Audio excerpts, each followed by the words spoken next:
अगर कोई समझे कि नारी केवल ताड़ने के लिए है तो उसकी मूर्खता है। और दूसरी बात यह है कि स्त्री को बुद्धि स्वरूपा भी माना। भगवान से भीष्म जी कहते हैं, मैंने अपनी कुंवारी कन्या बुद्धि को, हमारी कुंवारी कन्या बुद्धि सदैव सुरक्षित रखा है, आज आपके चरणों में समर्पित करते हैं। महाराज जी के चरणों में कोटि कोटि प्रणाम। महाराज जी एक दोहा पढ़ने के बाद हृदय स्वीकार नहीं कर पा रहा कि ढोल गवार शूद्र पशु नारी सकल ताड़ना के अधिकारी। इसमें गोस्वामी जी ने बहुत सूक्ष्मता से वर्णन किया। महापुरुषों के वचनों को हम सूक्ष्मता से समझ पाए। प्रायः ऐसा कह करके हम कहीं कहीं माताओं बहनों की अवहेलना करते हैं, कई जगह हम इसका प्रयोग कर देते हैं। वो गोस्वामी जी ने लिखा है, ढोल गवार शूद्र पशु नारी सकल ताड़ना के अधिकारी। अब इसकी व्याख्या सूक्ष्मता से सुने और विचार पूर्वक। शास्त्रीय प्रमाण के अनुसार ढोल है ना, ढोल को ताड़ना चाहिए। ताड़ना मतलब उसको ठपाक चाहिए, और बेताल नहीं। शास्त्र सिद्धांत के अनुसार, संगीत शास्त्र के अनुसार तभी वो राग प्रकट कर पाएगा, तभी वो बजेगा। ढोल को हाथ जोड़ के बोलो कि साहब आप बजाएं, नहीं बजे, उसको ताड़ना चाहिए। अब ताड़ना शब्द चारों में एक जैसा नहीं लगेगा, शब्द एक ही है ताड़ना, लेकिन ताड़ना के अर्थ अलग अलग है। जैसे कनक है, एक ही शब्द है कनक, लेकिन कनक कनक ते 100 गुनी मादकता अधिकाय, वा खाए बोराय जग या पाए बोराय। बोले कनक ही शब्द है। जैसे ताड़ना शब्द का प्रयोग केवल वही समझे कि ताड़ना देना ही नहीं, उसका अर्थ अलग अलग है। जैसे कनक शब्द है, कनक को सोना भी कहते हैं और कनक को धतूरा भी कहते हैं। कनक को धतूरा भी कहते हैं। एक कनक है जिसके खाने से बावरा हो जाएगा, और एक कनक है जिसके पानी से बावरा हो जाएगा। कनक शब्द एक ही है, लेकिन दोनों का अर्थ अलग अलग हो गया। ऐसे ही ढोल में ताड़न का तात्पर्य है उसको पीटना, लेकिन वो शास्त्रीय संगीत के आधार पर उसको ताल देना। ताल देने से ही वो राग प्रकट करता है, आनंद की उमंग करता है, ना कि प्रार्थना करने से। समझ रहे? अच्छा, गंवार, गंवार कहते हैं विवेकहीन पुरुष को।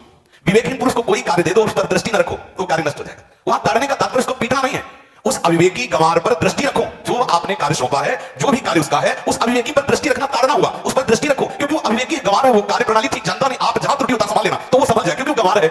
और शुद्ध, शुद्ध का तात्पर्य होता शुद्ध। वैसे जो वर्ण व्यवस्था में शूद्र का प्रादुर्भाव सबसे श्रेष्ठ जगह से प्रादुर्भाव है।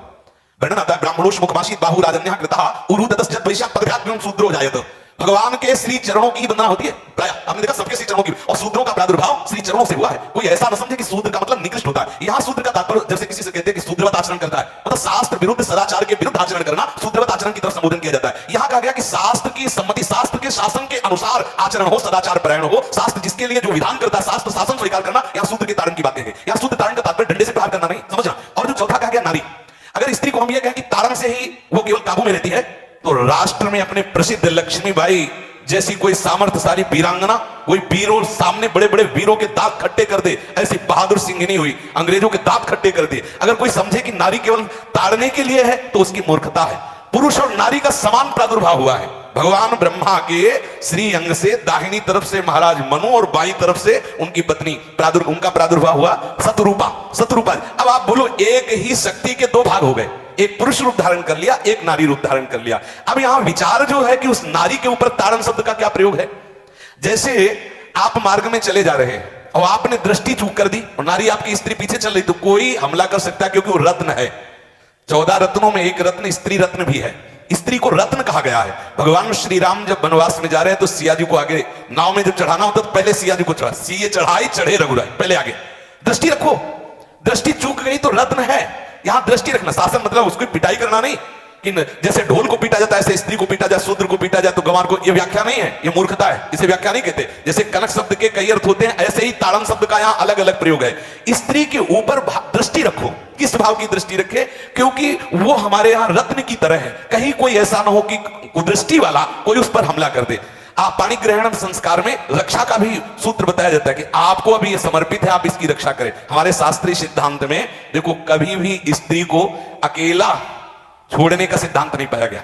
अगर शास्त्रीय सिद्धांत, बच्ची है तो माता पिता के शासन, थोड़ी बड़ी हुई तो भाई आदि के बीच में, और बड़ी हुई तो पति के, और बड़ी हुई तो पुत्रों की, मतलब एक सानिध्य का, एक दृष्टि रखी गई है कि यदि आप अपनी दृष्टि में रखेंगे तो उसका मंगल नहीं होगा, उसका हित नहीं होगा। ये जो जैसे मानो कोई सी स्त्री को अकेला कोई पा गया और कुमार्गामी वृत्ति वाला हुआ, तो आज जो घटनाएं सुनने को मिलती हैं, अगर हमारी दृष्टि हो उस पर तो ऐसा नहीं हो सकता। और दूसरी बात यह है कि स्त्री को बुद्धि स्वरूपा भी माना। भगवान से भीष्म जी कहते हैं, मैंने अपनी कुंवारी कन्या बुद्धि को, हमारी कुंवारी कन्या बुद्धि सदैव सुरक्षित रखा है, आज आपके चरणों में समर्पित करते हैं। यहां स्त्री के ताड़न का केवल एक सूत्र है कि आप उस पर दृष्टि बनाए रखें, कहीं स्त्री रत्न कहीं अपवित्र ना हो जाए, कहीं दूसरे का किसी तरह से कुमार्गामी लोगों का ऐसा कोई बर्ताव ना हो जाए, इसलिए सावधान। वहां उसको पीटने का शब्द नहीं है, कि ढोल गवार शूद्र पशु नारी सकल ताड़ना के अधिकारी। ताड़ना का तात्पर्य वहां पीटना नहीं तो विद्वता में देखो तो एक से एक, साधुता में देखो तो एक से एक, वीरांगना देखो एक से एक, ऐसा नहीं कह सकते, क्योंकि जो सामर्थ्य पुरुष में वही सामर्थ्य भगवान ने स्त्री में भी दी, क्योंकि भगवान के ही दो रूप हैं, एक स्त्री और एक पुरुष, समझ रहे ना।